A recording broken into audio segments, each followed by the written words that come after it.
আমার মা বাবা তো একদম দুষ্টু। ছোটি, আবার আইসক্রিম খাচ্ছ?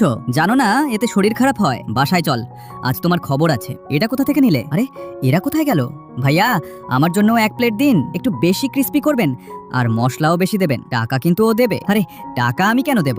বাবা ওঠো, 8টা বাজে, দেরি হয়ে যাবে। আরে এখনো তো সময় আছে।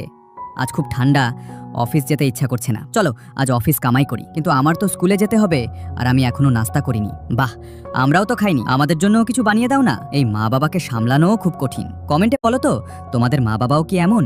মা বাবা, নাস্তা টেবিলে রেখে দিয়েছি, সময় মতো খেয়ে নিও, আমি স্কুলে যাচ্ছি। ধন্যবাদ মা, ফেরার সময় বাবল টি নিয়ে আসবে, কম চিনি আর বরফ ছাড়া। Love you. আর আমি যখন গেম খেলি তখন বলে একটু একা থাকতে দাও, তারপর নিজেরাই মোবাইলে ডুবে যায়। আরে আজকালকার বাচ্চারা এমনই হয়। তবে সব বাচ্চা আমার ছেলের মতো নয়। পড়াশোনায় টপার, পুরো স্কুলে 1 নম্বর, ছোটবেলা থেকেই আদর্শ সন্তান বানিয়েছি। ওয়াও,